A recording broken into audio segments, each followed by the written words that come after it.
Only in Paris do we have any success. But yeah. But it was still also, again, a lot of fun. So we're back, and we're back to our show today and our guest today. And our guest is Kirk Mango, who's going to talk about becoming a true champion.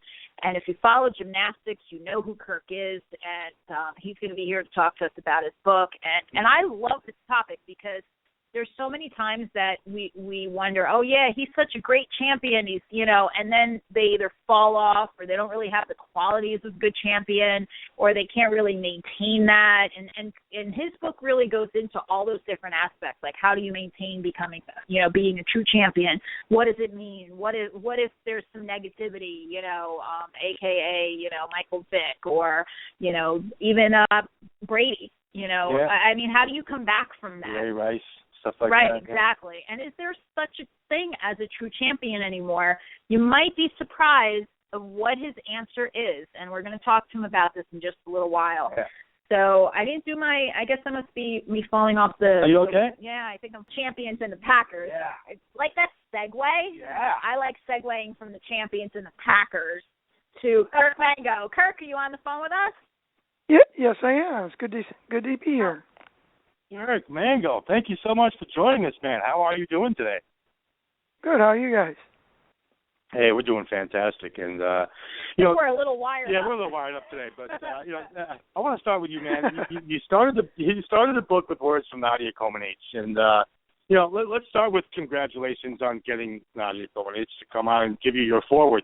Great job of landing her. Obviously, she's one of the most recognized gymnasts still to this day on the planet, and it's a great job on getting her to do that forward. That's fantastic stuff.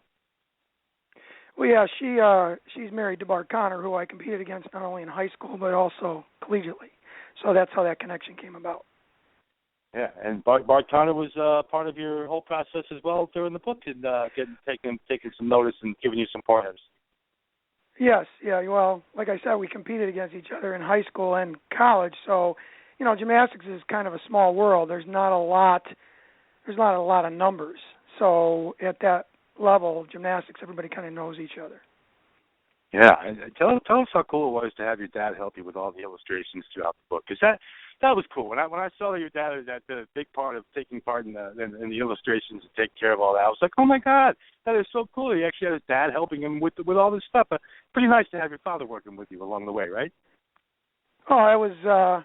It's the least I could do for him. He's an architect by profession, or was. He's now retired.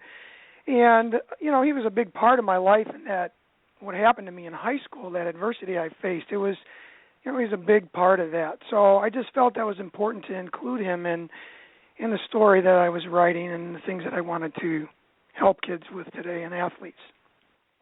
Love it. Let's talk a little bit about, before we get into the adversity, I'm actually starting also at the beginning of the book here because I found this interesting. Every writer, when you want to be a writer, you kind of know when that moment hits you that you say, I have to write this book. There's a story that I have to tell. Excuse me. And in your dedication, you actually talked about your daughters and how they inspired you. Tell us a little bit about why they inspired you. And do you remember that moment that you said, I have to tell this story? Yes. The initial book idea originated out of a conversation between some disgruntled sports parents that actually involved one of my daughter's teams. It's very common when kids compete at these different programs that the parents will go out to lunch after games. And so a bunch of parents were discussing success in sports, and they were very upset because they, from their point of view, they couldn't understand or come up with why their kids weren't as successful as how they felt they should be. Now, what was surprising to me is what came out of that conversation was so divorced from what I learned as a competitive athlete. I was completely set back and confused. So that was the initial idea. It was on my way home talking with my wife that I said to her, I really should write down or jot down some ideas and write a book on this because they have it all backwards. And it was that situation, that circumstance with my oldest, and the perspective that's out there now of winning at all cost attitudes and loss of perspective in sports, not only youth sports, but sports in general today, that really inspired me to sit down and take the 8 years to put down my ideas on paper and write the book. And I got to tell you, I raised 3 kids, and even though they didn't really stick in with sports other than bowling later on, but early on they were in my son was in Pee Wee football and he played baseball. And my daughter was in baseball, and there were so many parents that I would have just loved. Like I've come across those parents who are like, this is all based on what their belief system is, and I would have loved to have handed them this book and go, it really not like that, But talk a little bit, because your book is called Becoming a True Champion. So tell us a little bit about define a true champion, because then I also wanted to ask you don't think that many of them exist anymore these days, do you? Well, not based on what we're seeing and reading, you know what I mean? I mean, it's difficult. A week doesn't go by without some athlete at the elite level, professional level, with some type of controversy or a poor character decision that they made. So, there are a lot of champions out there, but a true champion, at least to me, is one who has a much stronger focus on the process of becoming the best that they can be, rather than the outcome of, say, just winning. They do win. I mean, it kind of goes with that, and they even win championships. But they seek reaching their true full potential, all while following a more positive code of ethical standard that we just don't see from a lot of athletes today. And they do this. They tend to do this both on and off the field. Again, something we don't tend to see enough of. So that, to me, is what a true champion is. Yeah, I totally agree. And, right off the bat, you got me with the interpretation of the chief motivation of becoming a true professional, and not trying to become a champion millionaire playboy, but trying to become an actual champion that people can look up to and know what you're going after. I love that part. Right. I mean, right from the get-go, you kind of set the parameters for, listen, I'm not trying to help you become a millionaire and tell you that money is going to be the what makes you a success here. It's about a personal level of achievement. I love that quote that you put in the book. Love it, Kirk. Well, thank you. I kind of look at it a little differently. The perspective is different. It's what's on the inside of the athlete. And those other things are fine. If they come – see, that's the thing I think that's gotten messed up. Is it's about the process of getting that good. The outcomes are money, fame, fortune. Those scholarship too, they may come with that, but they may not. Those are outcomes. You hope they may happen, but if they don't, the real value is in what you're gaining on the inside by going through that process. And I think that's where things have kind of gotten off track or off base. Yeah, and Lisa and I are both extremely old school. We remember growing up before the digital age changed society to what it is today. And, we appreciate that sort of old school approach that you go with. I mean, you have a lot of things in here that have that early stages of before the digital age. It was a much different society than we're in now, and there was a different expectation. You weren't sitting around playing video games 30 years ago. You were outside playing, trying to get better at being, even sports or reading or whatever it was that you were doing. And I love your old school approach, because everything as you read this book makes you feel like it's old school, and Lisa and I love that. Well, I just felt that I had to give kids the information that I had gleaned through my experiences. And when I went through my high school experience, through watching my daughters, I coached, so I've seen it from every angle, from the parent side, from the elite athlete side, as a coach. So I think there was a message that was missing out there. And that, again, kind of goes with the idea of why I wanted to write the book. It took about 8 years to get it all down. Wow. Yeah, I started, I think, in that story that I was mentioning about the inspiration for the book. I mean, that happened, I think, in like 2003 or 4, so it was a while. Mm-hmm. Wow. Now, you talk about just so that people understand that this isn't just coming from a dad who wanted to write this book because of this experiences with your daughter. You obviously have a huge gymnastics background, but you talked about this one decision that changed your life. Tell our audience about that decision. What exactly happened to you, and what was that one decision that changed your life? Well, I was probably like any other athlete in high school, just playing sports and having a good time, and, it was part of a lot of things. Well, I happened to have the opportunity at the end of my junior year to watch an athlete compete on an event that I love, and that happened to be the Still Rings. And he inspired me. and I wanted to be as good as him with only 1 year left of high school, having no idea what that would take and not really understanding the distance between where I was and where he was. You know, something that usually takes years to develop. So the decision to set a goal to try to reach that level was something that was made clear to me by my coach and friends as well, was basically an impossibility. There just wasn't enough time. It can't happen. You can't go from an athlete that's mediocre on a average team and be a state champion in 12 months. It's just not possible. So it was in making that decision and going through that process that I learned so much about what a person can accomplish if they're really willing to put their mind to what it is that they're setting out to do. Now, what about the fact that, you know, a lot of this stuff, a lot of the way kids think early on when they hit those peewee years and you want to develop their minds. I mean, there's, you know, I was a realistic parent. You know, if my kid was struggling hitting the ball, you know, we worked on that. I wasn't like, yeah, you know, you can do it all the time. You have to work at it to get better. But there are some parents who, you know, put their kids down at that age and are negative. Is a lot of the basis of becoming a true champion really what the parents have instilled in your brain first? I mean, don't you have to sometimes brainwash that out to actually find that true champion in yourself? Well, I believe the true champion does come from inside, but there's no question that the support and encouragement that they get from parents and coaches are essential.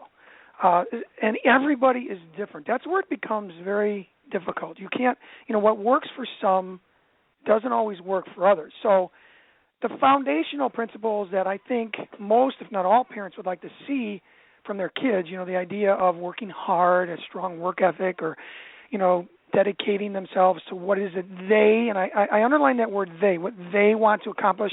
I think that's an important piece, is to try to encourage them to find something they're passionate about and hold them accountable and responsible for their efforts that they need to put in. I think too much is taken away from kids today. You know, let me help you, let me do it for you, and instead of, you know, finding ways to inspire them to put forth the efforts themselves. So I'm in agreement with you that those foundations need to be built, but they're general value type foundations that then can be applied to anything anybody does in life, whether it's sports, music, art. You know, it doesn't really matter.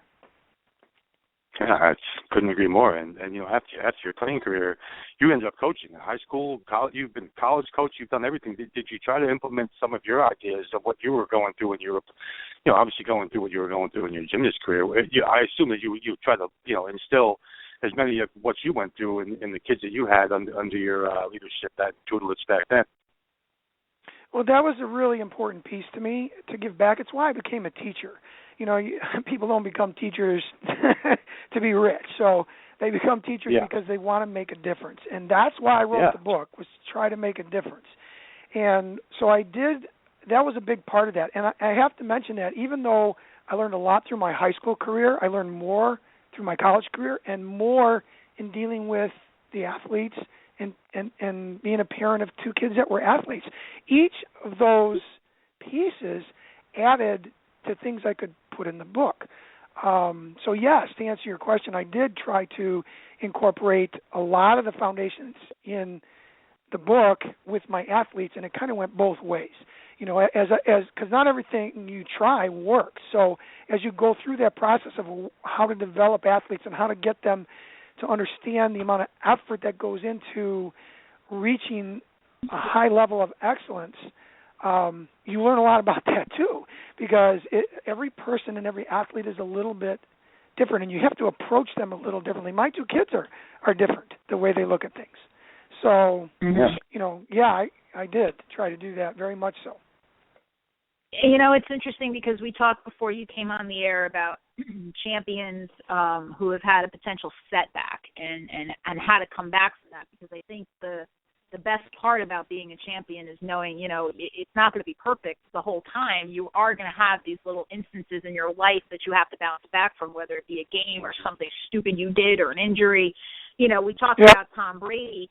And then on the flip side of that, in the book, you talk about John Wooden, being like, a real true champion. Talk about both of them and how, they are / are not champions in their respective areas.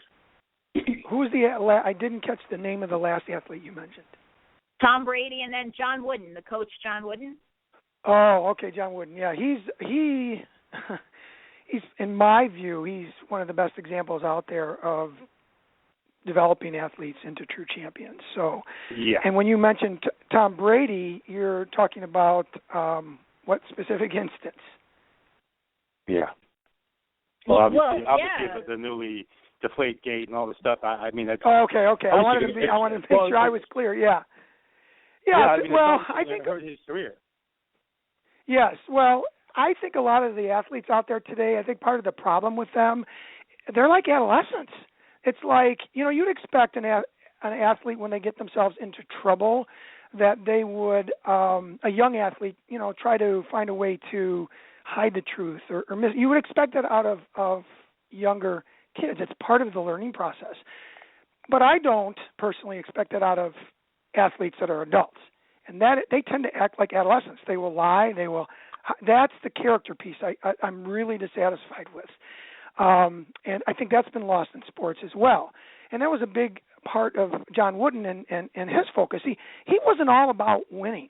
He won tremendously, but it wasn't about winning. It was about becoming the best athlete and best person that you could be. That transferred into the winning that happened with the athletes that he worked with. So I'm of the opinion with the Deflategate and Brady that he, that's disappointing from my perspective. And any athlete out there that does that, I would rather see them. I mean, I don't want anybody to get me wrong. People make mistakes. What I don't like seeing is people making a mistake, hiding it, lying about it, finding ways to misdirect and ways around the rule to get to, that's a winning at all costs attitude. So I would rather see an athlete say, yes, this was wrong, I made a mistake, I'm going to do better. People can respect that. People do not respect individuals who lie about what they did when it comes out. Yes. Same thing with Lance Armstrong. I talk about him in the book. Yeah. Yeah, he did. He kind of went through a little scandal himself. And Bill Belichick, obviously, Bill Belichick's the same way, man. How many times have we heard, if you're not cheating, you're not trying. And Bill Belichick has invented how to cheat and try and get other people's playbooks. He invented it. I mean, he's never been clean ever in his career. I have zero respect for Bill Belichick. I never expect. When they won the championship, I was like, yeah, well, of course they did. That's just who knows what he did to get inside that locker room and find a play. But I don't trust anything that he does, and I think it's terrible to actually feel that way about somebody who's actually won as much as Bill Belichick has won. And that's the messages that a lot of the kids are seeing out there, and it's not just him; it's all over the place. I mean, like I said, a week doesn't go by. You got this thing with Kane here in Chicago. You've got the athletes that attacked the referee on the field in Texas. I mean, it is all over the, they blindsided the athlete. You're aware of that, right? The football players that blindsided the referee? Yeah, of course. Yeah, so, amazing, I mean, it's the message out there from, and that was an inspiration for the book. It wasn't only just the story that I experienced in that adversity I experienced in high school and I felt was important, that process piece, but it's what I'm seeing out of the athletes today at that level. I'm just like, it's just so divorced from what I learned as a high school athlete going through that impossible experience. I don't know. It's sad. It is sad. And let's put the kids and the people listening back on. Excuse me, I have this frog today that just does not want to go away. Yeah. Excuse me. So I want to put them back on the right path of this. And the one thing I loved about the book is it wasn't just, read it and here's all the information. You actually put us to work in the book. You had us write things down. Yeah. You had us. So let's talk a little bit about, if you want to have that champion mentality, you talked first about setting goals. Tell people a little bit about how do they go about setting the goals, and it's visual too, right? I mean, people make fun of visual charts, but it's a visual thing, correct? Yeah, it's important for an athlete first, and that's what happened to me. I guess I can explain it this way, is, I was going through the motions. I was just playing sports at that point in time until I saw that athlete that inspired me. It was at that point that I started to actually sit down and think about, well, what do I really want to do? And I think that's where you have to start. What do you want to accomplish? What would you enjoy? What are you passionate about? So whatever the passion might be, to me, success, the process is the same. Whether it's in business or it's in sports, the process of success is always the same. So what I try to do in the book is give not only the information, but at the end of many of the chapters, I set out to put examples that kids can work through themselves to come up with not only their goals, but how to inspire themselves. Because, every athlete at high school on up is, they come from different experiences. So some might have very supportive parents and very supportive coaches. So for them, the path might be a little bit easier for them to follow because they're going to encourage those things. There are others that don't have that. They don't have that kind of support or that encouragement for whatever reason. So for them as well, I set out to give them tasks to sit down and write out what they want to do and how they are going to accomplish that. And that goes through the whole gamut of not only setting goals, but mini goals, which are daily goals. I think that gets forgotten a lot. A lot of people see athletes achieve something fantastic, but they don't really understand the years and the daily grind that they go through to get there. So I wanted to give kids and parents and coaches as well those steps, those daily steps, processes, and they can write them down. And so I did that. I think that's what you're mentioning, is those little tasks that I gave athletes as they go through the book so that they can actually see how that would develop. Yeah, all of us are old enough to remember Allen Iverson playing for the 76ers and his comments about practice. I don't need practice. Listen, what I do in practice has no bearing on what happens during my games. All that. What an idiot! Listen, man, he is so stupid. It's beyond stupid. He is stupid. That practice is huge. It's a big part of why you are successful. I don't know how he ever thought he was above that, but I love the expectation that you have from practice in one of your chapters here, and it's so true. Going through the motions for some people may seem like insignificant, like it did to Iverson, but there is so much importance behind practicing and understanding. Just like you also mentioned about visualizing what you want to do, like in your gym routine, and you mentioned swimming while you're on the top of the platform, standing there envisioning what you want to be doing as you're going through the air and as you hit the water. All that stuff goes to your mind. I love those chapters. I love that stuff. Yeah, I don't think there's an athlete out there that's at higher levels that doesn't visualize their performances, not only before they go, but during training as well. There's an image that I always use that. It was real strong with me, an image of what I expected out of myself. It drove my training. In fact, I think that's another important piece of being successful and continuing that success is to not look at where others are at, but look at where you want to be and improving on that little piece each and every day. It's like walking up a set of stairs or a ladder. You're down at the bottom, and at the top of the ladder is where you want to be. Well, there's a lot of little rungs to get there. So visualizing each piece and how you're going to improve each piece and breaking those little pieces down into their fundamental parts and then putting them back together, that's all a part of being a great athlete. In fact, it's all about a part of being successful at anything. I mean, anybody who's successful, and I firmly believe this, the same processes that I write about in Becoming a True Champion, I think have been used for eons by those who have been successful in anything. As I said, art, music, it doesn't matter. Steve Jobs, computers, it doesn't matter. Success. And I think we've lost that. We've gotten so focused on the winning piece. We've lost the idea of visualizing where you want to be and being able to figure out how you're going to walk those steps. It doesn't happen in a day. It happens over a process of time, and that's where you'll notice so much in the book I talk about and develop that process. Yeah, I think it's a personality trait too that you're trying to describe here as well, Kirk.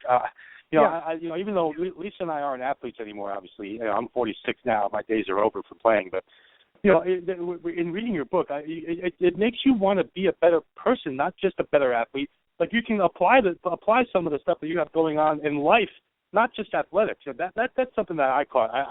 I love that aspect of your book. It's not just about being a better athlete. You can actually be a better person, not just through sports. That's a great concept you have.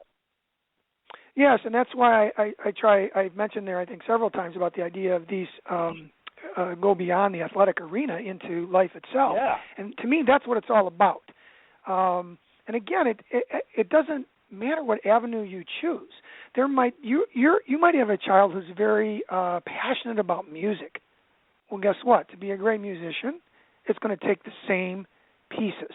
To be a great artist, to go into business and start your business and have that business become successful, those are the pieces that I think are most important. Even these professional athletes, when their careers are over, they move on to something else. The idea is to take the pieces that they've learned and apply those in life itself, in raising your kids, making society a better place to be. Yeah. Two things about that which I find interesting. First of all, you hear when somebody goes on a show like an American Idol show or something where they then win a contest and you read in the papers how people are calling them an overnight success, which I find hilarious because they don't realize that they weren't an overnight success. They've been playing the clubs. They've been taking lessons. They've been doing all of these things to kind of set themselves up for a moment like that would catapult their career. So I always find the term overnight success to be hilarious. People even people who put things on YouTube, and hope to get famous, have probably put a whole bunch of things on YouTube, and then they just have one that hit. That's the first thing. And the other thing, too, is, we talked about goals. And this is where I guess I would like your advice for people because, there was this thing on Facebook that somebody posted, which was hilarious. It was, how you're supposed to draw your line to your goal. And it was like a straight line as if someone had taken a ruler. And then the next picture said how it really goes. And it looked like a bunch of scribble because you're all over the place on the way to your goal. What happens? What kind of advice would you give if you're setting a goal for yourself, whether it be to win the track meet or lose 30 pounds or start your own business? You're going to have those moments along the way that are going to make you feel like you want to give up and it's not working the way that you planned. How do you push through that wall? Man, I faced that dance several times in my career. I would say the biggest problem that we see with regard to that is people get lost, athletes, people in general, get lost in where they are and where they want to be, and the distance being so far becomes so overwhelming. That is why I spent so much effort trying to focus on the little teeny improvements that occur each day. You have to take pride as a person, not only in the slight improvements that occur toward your goal, but also in the fact that the efforts that you're putting in. A lot of people don't even do that. So the idea is to always come back and look at, well, where was I yesterday? And look where I am today. Things have moved forward, and people forget that. They let themselves get overwhelmed with the ultimate goal of what they want to achieve, and they get lost in that distance that's there. And you have to understand that you are going to fail. There's no champion anywhere that has not failed before they've gotten to the top. It doesn't happen. Failure to me is a learning experience. It's not really a failure at all. You learn more by losing than you do by winning. Winning just tells you where you are at that point. It doesn't tell you what you need to do along the way. Losing or having a failure, short-term failure, gives you the idea of what you need to do in the future. It's not really a negative, and that's kind of what I think would help people to understand, is to get that across to their kids as well, is that, hey, you fell today. You get up, you brush yourself off. Tomorrow's a new day. Sun always comes up. You work toward improving yourself each and every day a little bit. Yeah, I actually brought that up. I teach a lot of writing courses, and I use the anecdote. I think I've even mentioned this on the air before about the ballet dancer who is, asks her teacher, what do you think about my performance? And the teacher's like, oh, you really, you're not going to make it as a professional ballet dancer. You should just hang up your shoes. And she does. And years later she runs into him and says, how could you say that to me? And he said to her, well, if it was something you really wanted, you never would have listened to me. You would have just done it. So it kind of shows how much desire do you really have. If you get knocked down and you get back up, then you have the desire for that goal. But if you get knocked down and you're just going to stay down, maybe you didn't really want it that bad enough. I mean, do you agree with that concept? Oh, I faced that. That was the situation I faced in high school. I sat in front of a coach who legitimately gave me examples of why what you're trying to accomplish is not possible to do. And you know what? I cannot fault him. If I was in his shoes, looking at what I was telling him I wanted to do, and I'm not sure what I would have said to myself. I mean, come on, really? Seriously? So, I think that's an important piece, because you're faced then with a choice. It's like a fork in the road. Okay, so I go right, and he's right, I give up and I quit. I go left, I'm not accepting what he's telling me. And no matter what, win or lose, I'm going to find out if I have what it takes. So I encourage kids to take that path to the left, because you'll learn more. Whether you accomplish your goal or not, you'll learn more about yourself and what you can accomplish than you will taking the right path. So that's, yes, I agree with you 100%. And that desire comes from within. Some people are born, like I said, not everybody's the same. So some people are born just automatically with that type of resiliency, and others need to, they need a little more encouragement toward that. That's why one approach from a coach or from a parent doesn't work with, one single approach doesn't always work with this. Same with every kid. You have to find different ways. That's where a good coach and a good parenting style comes into this picture here. Oh, I agree. I think so much of this. I mean, I've seen kids who are just always down on themselves because of things that their parents have said when they were young, and there's no amount of, hey, you can do it. We believe in you. Can get them through that. There are other people who can be talked out of that and talked out of their early. I always say brainwashing, but you brought up fork in the road, so I want to give we got to give a shout out to Yogi and say, he used to always say when there's a fork in the road, take it. So we have to give a shout out to him. We lost him this week, and he's definitely going to be missed. But he had a great career. You think? Yeah, absolutely. Championship? Really. Definitely the epitome of a true champion. He is. But where can everybody get your book, and follow you so that they can get more advice and more information about what you do? Well, you can buy the book at any place where books are sold, Amazon, whether it's online, or any brick and mortar bookstore, Barnes and Noble. If they don't have it on the shelves, then they order it there for you. But a lot of the bookstores do carry it on the shelves. So anywhere you get books, they can follow me at my website. There are links to my Twitter accounts and my Facebook accounts. That's at becomingatruechampion.com.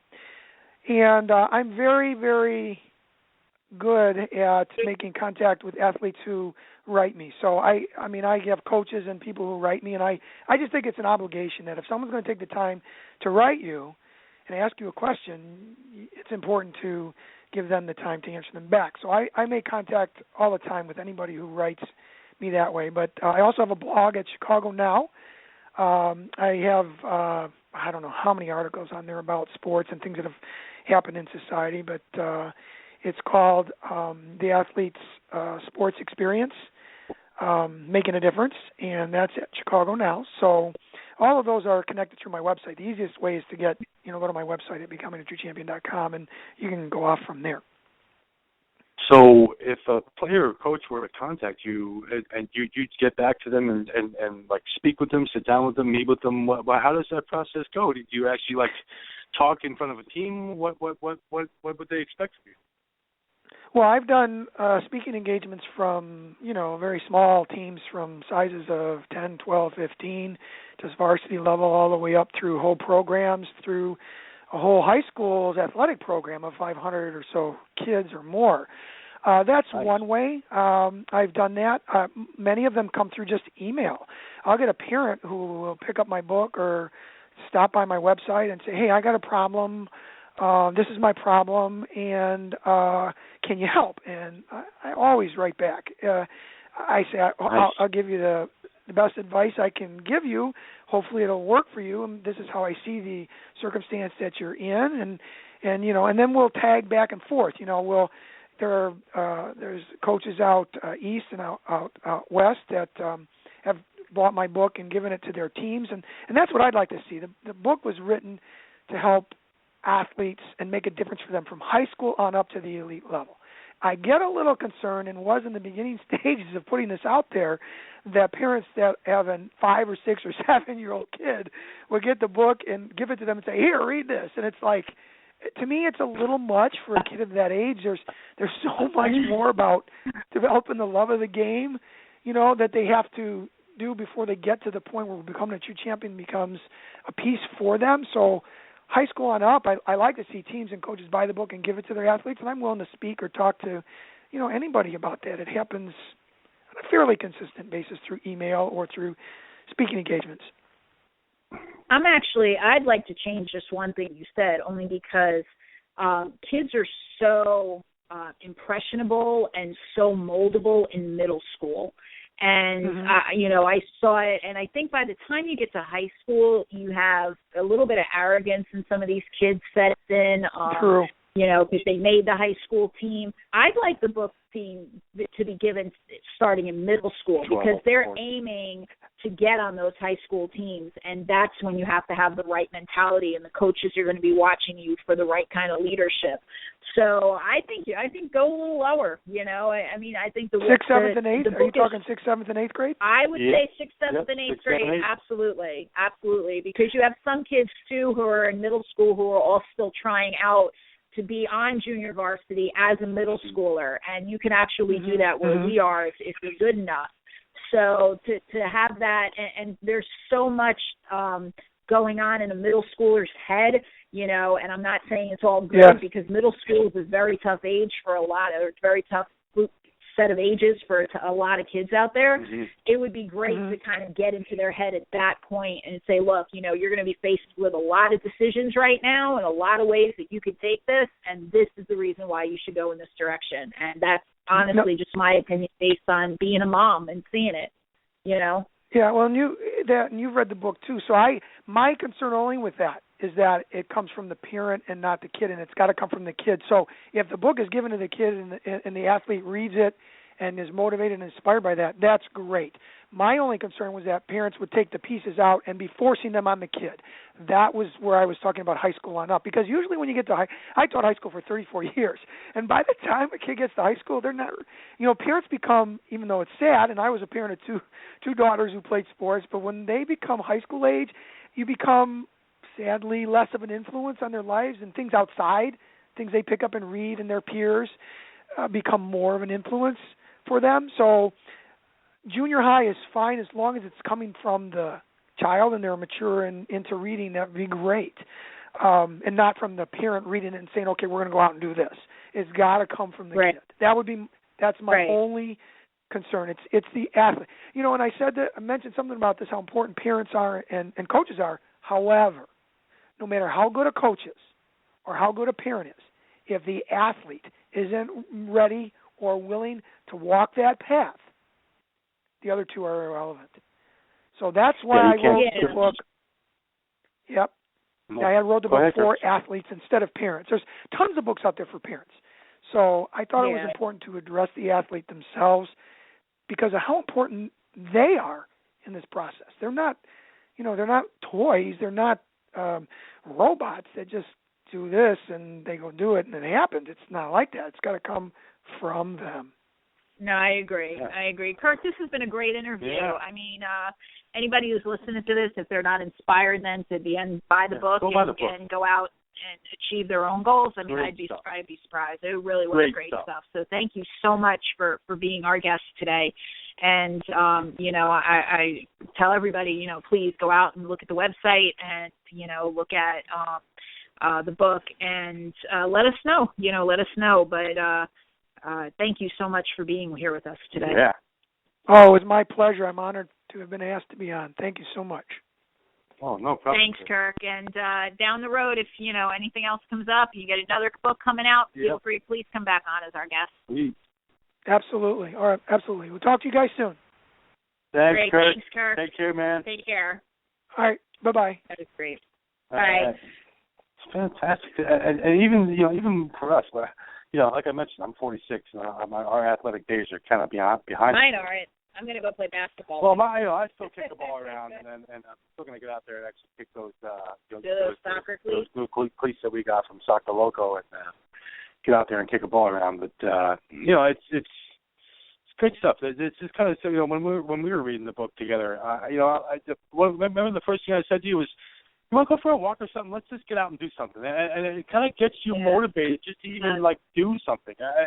I just kept thinking, I have all these other goals that I want to achieve, with Sports Palooza and my screenwriting and me as an author personally. And I thought, wow, this is just some great way of kind of focusing. It is. But as athletes, I mean, I can see how important this is because not only do you have to be in top physical form for your game, you have to be in top mental form for your game.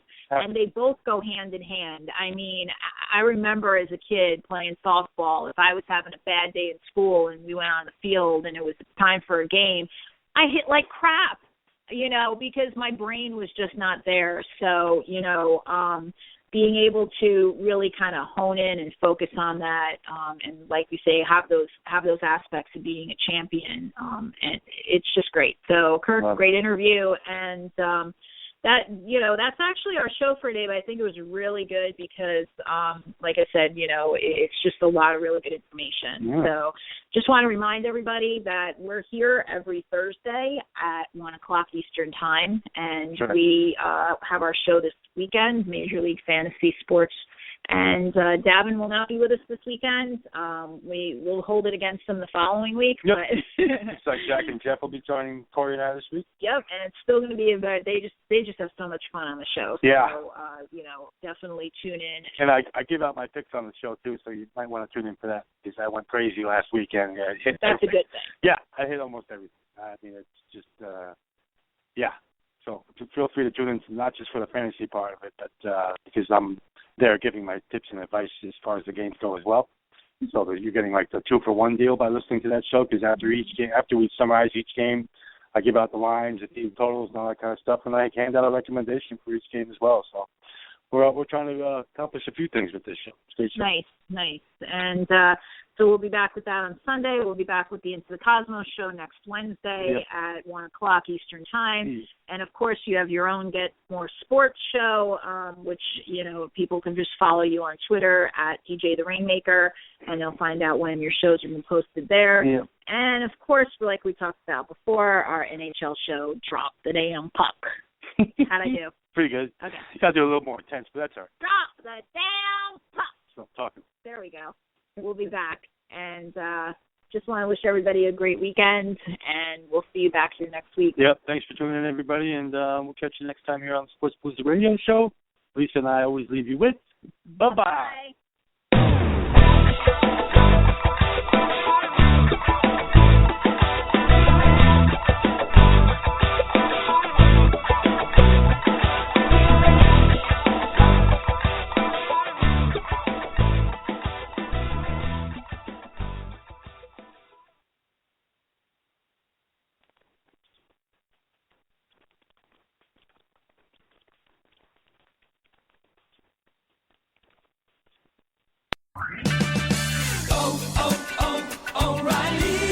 The next time you need auto parts and accessories, trust the parts professionals at the 102 Chicagoland O'Reilly Auto Parts stores. Our professional parts people know what it takes to get the job done right. Professionals have counted on O'Reilly Auto Parts for decades. Now you can too. Professional parts people. O'Reilly Auto Parts. Better parts, better prices every day. O'Reilly Auto Parts.